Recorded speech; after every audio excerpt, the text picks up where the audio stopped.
Hey YouTube, it is Abimore1 and I am here with that video that I promised you that I was going to go ahead and start working on that Sonia Sotomayor rhetorical analysis speech for AP language and composition. Alright, so let me do some recap for just a little bit. So on the screen you are seeing the elements, the most important elements of the rhetorical situation, which is a huge thing in writing your rhetorical analysis essay. So very important is obviously the speaker. Okay, you have a speaker. That speaker has an audience to whom he or she has an important message to convey or an important purpose to achieve about a certain topic.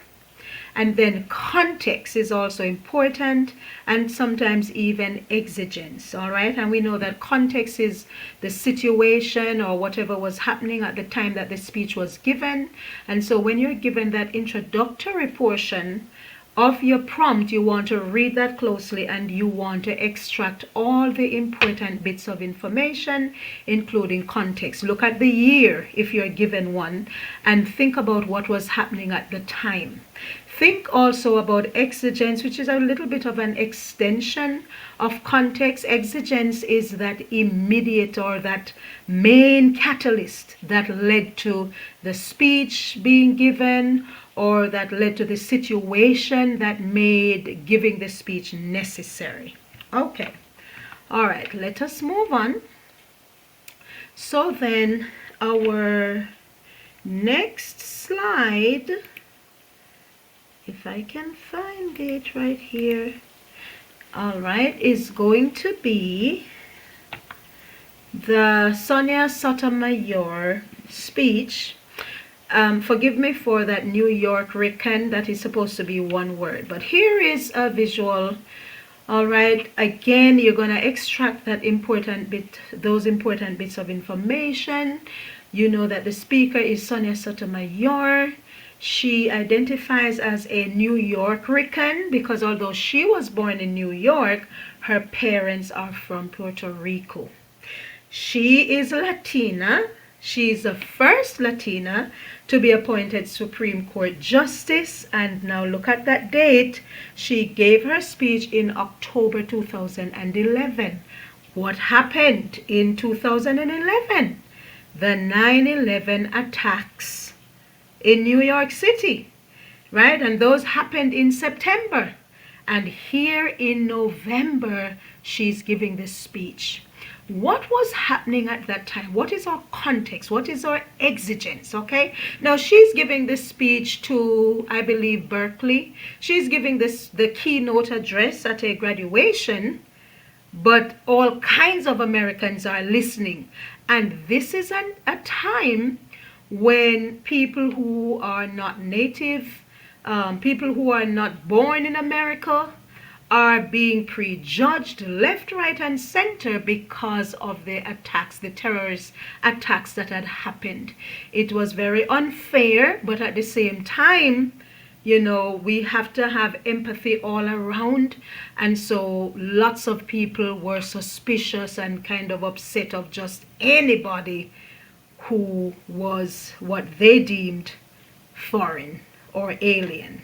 All right, but here is an important person. Here is a judge. Here is somebody who is, we can go ahead and say it, more than likely of impeccable character. But her parents are from Puerto Rico. She herself is an alien. She identifies, like I said, as she said in her speech, as a New Yorker. And so she is embracing not just the fact that she was born in the United States, she's from New York, but she's absolutely also embracing her Puerto Rican heritage. Now, why her? They could have chosen anybody to give this speech. Think about things like those as well. Why have they chosen this woman? Because of the prejudging that was taking place, and they want to show an example of somebody who is going to make the statement that, look, you cannot grab everybody and throw them in the same basket because of what has happened. People are individuals. They are not, they are more than where they come from. All right. And so that is the message that this woman is going to want to share. But let's not jump ahead of ourselves. You should have had an opportunity to read that passage, to really annotate it, and to see what are the choices that she made. All right. So we want to go to our next slide, which is the introduction. I did a little bit of color coding to help you out, but let's look at that highlighted yellow portion. I wanted to show you that the elements of the rhetorical situation are right there in the introductory portion of the prompt. And so you just want to put that in your own words, but you want to include it because it's going to be important to come back and to talk about the choices and everything that is happening with the rhetorical situation. And so, appointed as United States Supreme Court Justice in 2009, Sonia Sotomayor was the first Latina Justice of the United States Supreme Court. Important position, right? On the heels, I want to mention the 9/11 attacks. On the heels of the 9/11 terrorist attacks in New York City, the New York native, this is important, who was born to Puerto Rican parents, delivered the speech, A Latina Judge's Voice, at the University of California in 2001. All right.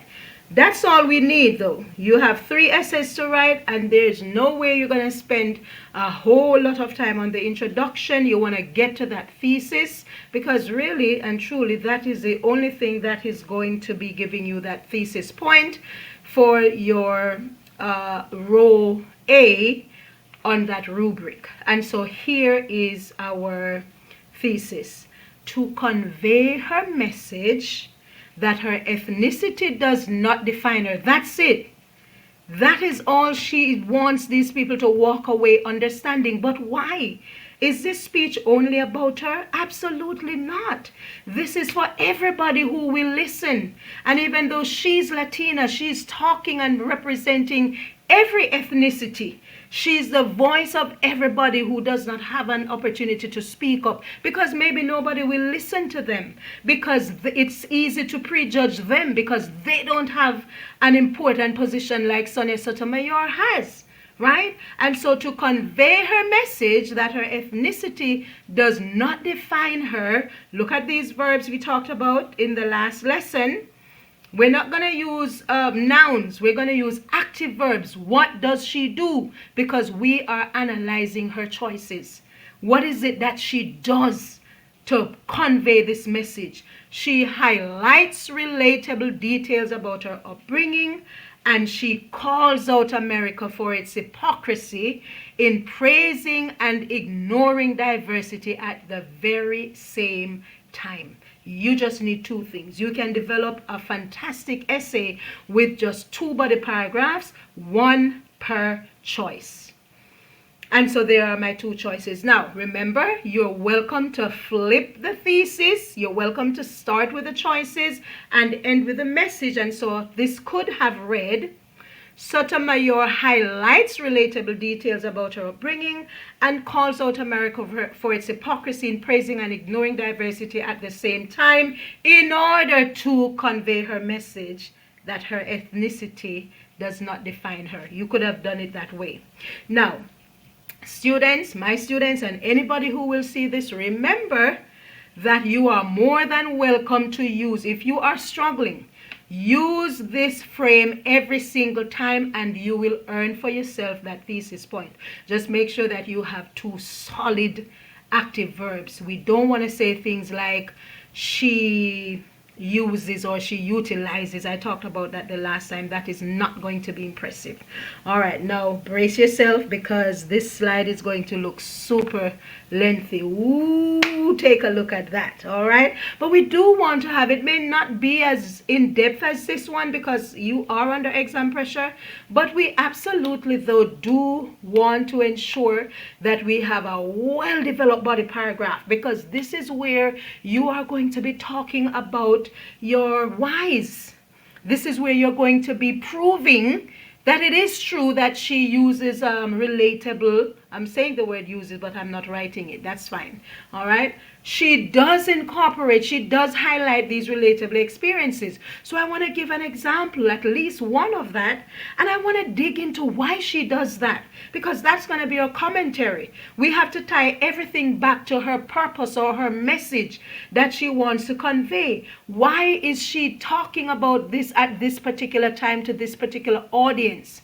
Why is it that she is going to make them think about, and to, as she reflects on her experiences that they too have experienced, why is she going to do that? What impact, what intended impact does she hope for it to have on her audience that will in turn cause that message that she wants to convey to be received? All of that has to be fleshed out in this paragraph, hence it is kind of lengthy. All right, so Sotomayor knows all too well that Latina and immigrant in general bears a negative connotation for many in our society. Moreover, this speech was given on the heels of the awful 9/11 attack, a time when suspicion towards anybody foreign was at an all-time high. Guys, I am not going to be explaining. This is not expository writing. We are analyzing choices. So even though we cannot escape a little bit of explanation, we cannot heavily rely on that tone. We have to show that we're giving the whys behind her choices. Sotomayor's aim, so we want to use terms like that, her aim, we want to talk about how she's being deliberate and intentional and purposeful. So Sotomayor's aim is to annihilate the stereotype that is often thrust on immigrants, and she sets out to do this by first sharing relatable details about her upbringing. See how I am reiterating and letting my audience, my reader, know that, okay, that was the first choice I mentioned, so this paragraph is going to be about that choice. I'm not using the exact same words, but to have that line of reasoning, it is absolutely important that I go ahead and reiterate that. All right, she gives a seemingly, we're talking about the relatable details now. She gives a seemingly light-hearted lesson, only seemingly, but this is much deeper than what it seems. So she gives a seemingly light-hearted history lesson as she shares both Spanish names and their equivalent with the audience. Her mention of mucho platos de arroz, grandules y pernil, the sound of merengue and heart-wrenching Spanish love songs, and telling clauses such as some of us, and I underline the us, because she is putting herself in the mix with all the Latinas. She said, some of us like me. She said that we enjoy our deliberate moves. And notice I am not going to be quoting a whole lot, because then those aren't my words. And so I use my suspension dots and I just quote the little portions that I need for my evidence. Those are deliberate moves to show that immigrants are not so different from everyone else and should not be prejudged because of their ethnicity. Remember, that's the whole message. Just like Americans, they have family gatherings where they eat their favorite foods. Surely her audience can identify with this experience. So Sotomayor's intent is to show them that immigrants are not some weird alien species. Rather, they are ordinary people. They are individuals. Sotomayor goes on to reminisce on time spent with extended family, another relatable experience. Notice I'm keeping everything coherent. I am not straying away from the point that I'm making.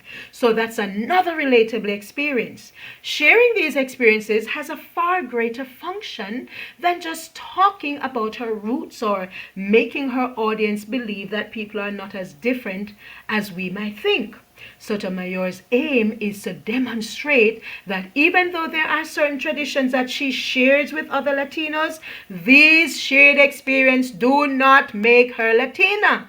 Hence, right after sharing these experiences, she asks, now, does any of these things make me a Latina? And she goes on to answer her own question, stating that it does not, and proving through specific examples that people are not defined by any one thing. Again, we're hitting the message because the whole purpose of the speech is to convey this important message.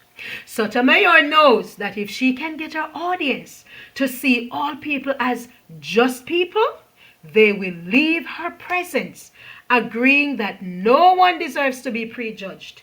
And they might even walk away believing that that gospel, the one against prejudging, is worth preaching to those around them. And I'm done with my first body paragraph.